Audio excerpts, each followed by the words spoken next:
Hey, what's going on, guys? It's Igor here, and I have put together what I believe to be the most decent safety guide for Salem. This guide is obviously for beginners, as there are many other things that you can do to protect yourself other than this. But as a beginner, or maybe just someone who doesn't like the idea of permadeath or is afraid to die, just watch this guide, follow it, and hopefully I can keep you playing Salem safely for years to come. This guide was partially from the 7-list guide. Once again, I have left a few things out. Check out the guide in the link below, and some things I have also added, but overall these are all of the rules I follow, so hopefully this can keep you safe in the future and keep you from dying.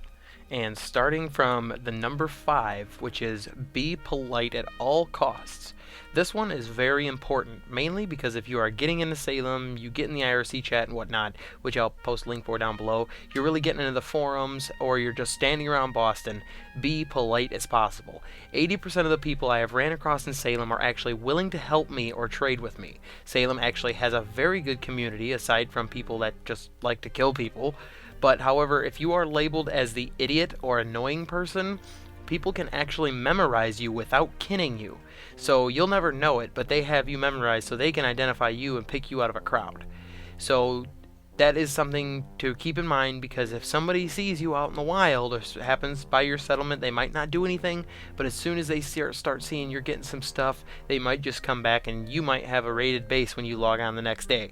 Things that you do in Salem can follow you months down the road, so just definitely try and be polite as possible. So now that we've covered that, now we're down to the number 4 spot, which is keep a low profile. Yes, this one sounds odd, and I'm sure it is, but the fact of the matter is simply this. When first starting out or starting your settlement, it's quite easy to start up making 15 baskets, bringing a bunch of logs over, using a lot of stumps, so on and so forth, but avoid doing this. This attracts attention to your camp, and people that walk by might actually... It gives them more of a reason to try and take your stuff or kill you. By making it seem like you have as least amount of stuff as possible, at least until you have some defense, makes it so you actually seem more noobish than you are, and people are, well, most people, are willing to actually help you, maybe trade with you if they live close, and you can start a little network of people around you. So just try and keep a low profile. Don't start waving your stuff around saying, hey, I got all this stuff, I got all that stuff, because it's not a good idea in Salem. It just attracts attention.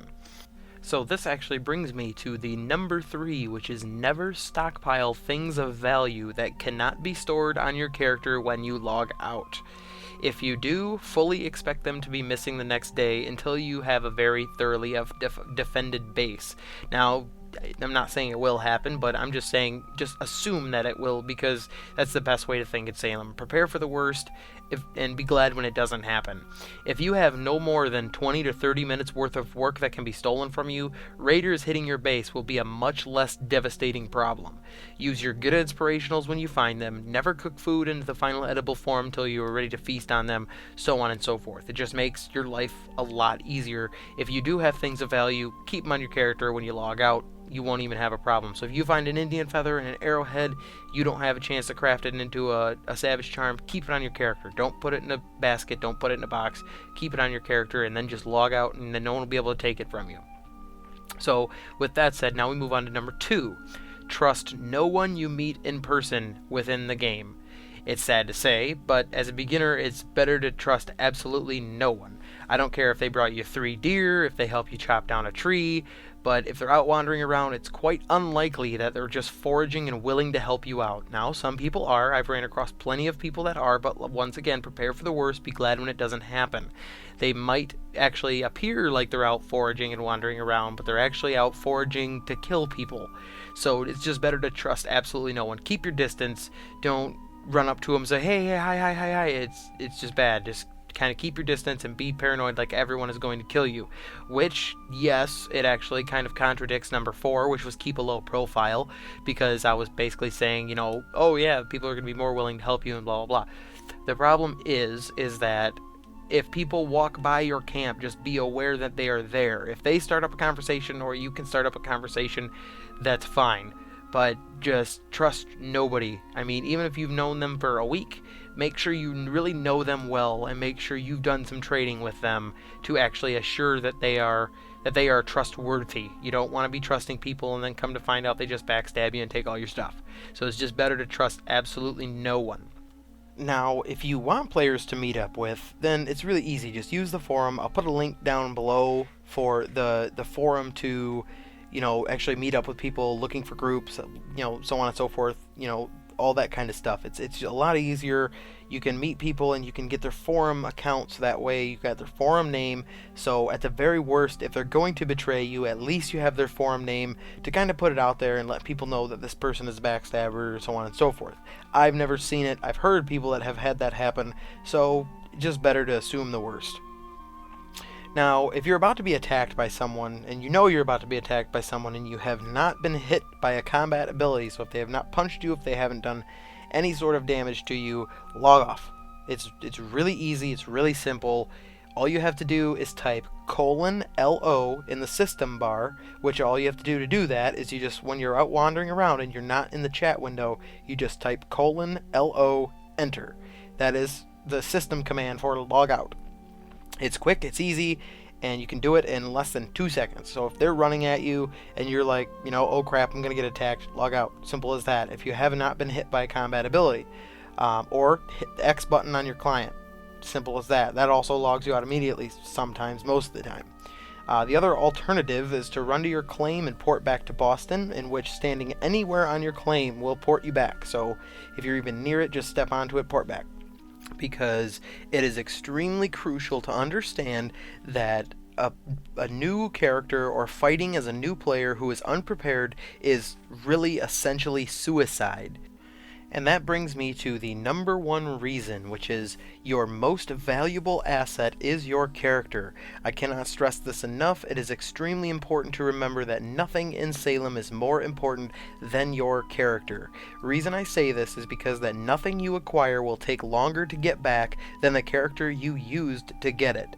Now, let's say you're out wandering around. This is a perfect example. Let's say you're wandering around and you find 6 Savage Charms. That's 6 Savage Charms times 35. That's a lot of silver. But, however, if it took you 10-15 hours, which it shouldn't, but if it did, if it took you 10-15 hours, if you're a real casual player, it took you a week to just get Indian tracking to craft the Savage Charms, then that means that if you say, well, I'll just try and run away, I'll just try and run away so I don't die, what's going to end up happening is if you do die, because you didn't want to sacrifice those 6 or 7 Savage Charms, you now have to start all over and completely fresh. So that is extremely important to remember. So that's the number one reason, is your most valuable asset is your character. The other thing with that is get the Ender's Client. No excuse. You can change the radar on the map, you could see other players, which helps tremendously, and if you are extremely paranoid, just log out as soon as you see someone that you think you can't trust. Also, never, ever, ever, ever AFK outside of Boston.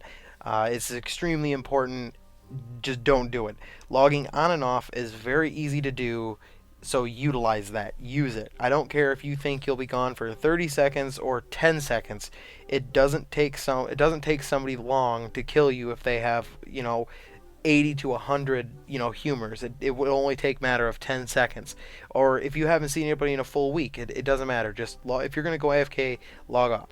Because that one moment when a raider is near is enough to end you permanently. As a beginner to C-Tribe games, sorry to say it, if you're not really familiar with these games, there's probably a decent chance you won't come back. It's a really hard blow to your, I guess you could say, your motivation to play Salem. So you really, if you spend, 100 hours leveling your character and you're like, okay, sweet, and someone stronger than you comes by and just completely annihilates you, that 100 hours you lose is probably going to be enough to where you won't want to come back and play it. So basically, just try and log out in a safe location where and when it is possible, and don't try and log out in an area where someone isn't going to be able to block your way to log back in. So those are the 5 reasons right there that I follow. They're the 5 rules that I follow, that I have done. Like I said, there's a couple different ones that Sevenless has posted on his guide in the forum to, help you along. So I would definitely check it out, read through the whole thing. But as a beginner, it really seems like there's nothing you can do to defend your hard-earned items, but I have to admit that this is far from true. even without using the infamous alt vault, which is basically secondary characters who log off with items. There's plenty of tricks you can use. A properly set up camp can defend itself quite nicely from having things stolen. I mean, there's multiple things that can be done to frustrate and slow down people trying to steal your stuff to the point where they will only steal a small handful of very valuable items. And those are simple to store on your characters when you log out. So do remember, store valuable items on your character. Now, remember, this guide is for beginners with low stats. This is not about how to protect your life if you leave summonable scents. I can't take responsibility if you watch my guide and you say, okay, cool, now I'm going to go on this murderous rampage, and then you come back to me and say, hey, all of a sudden I just died. Well, that's because you left a summonable scent. A summonable scent is basically where if you do certain crimes, they can track your claim and they can summon you. Even if you're offline, they can summon your character to your claim and kill you. So you could go to log on, your character's just gone. That's because someone summoned you and killed you.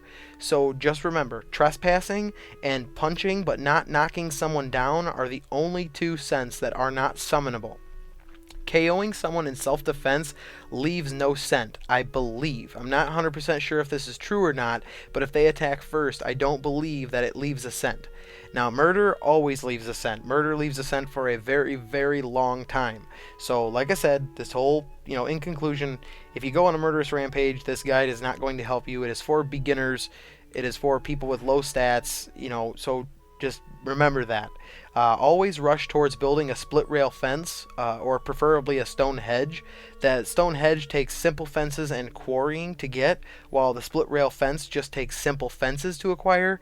The stone hedge is much more difficult to knock down, but it takes at least an additional 50% of work to get it set up. So if you don't think that you can complete the hedge within a day or two, set up a split rail fence and leave room for a second layer to add the stone hedge on after. A split rail fence is going to be at least decent enough for you to protect yourself. The other thing that is definitely worth noting, avoiding trouble altogether is often the easiest form of self-defense. Walking a minimum of 2 to 3 hours out of Boston, watch the clock, work on your stat skills while you do it with foraging. It will massively decrease the hassle you receive from the raiding types. When you get there, if you have 40 plus stats, you can consider moving out into the darkness at the edges of the world, and life out there is much harder, but there's even less to worry about from other players. Eventually in the future there might be more things to worry about, but right now there isn't a whole lot to worry about out there. So that's it, guys. I mean, that's it. There's all there is to it. That's how I've lived. That's how I've not died. That's how I've been successful in playing Salem. I also played Haven and Hearth. So it's really not hard to do. You follow these rules, you follow these simple steps, and I probably can guarantee you won't die. I've been following this since I've started playing, and I've never died. So, like I said, I want to thank Sevenless for letting me use part of his guide to do this as a backbone. And go check that out. Read the whole thing because it is a great guide and it will help you tremendously. And I want to thank you guys for watching, and I'll see you in the next video.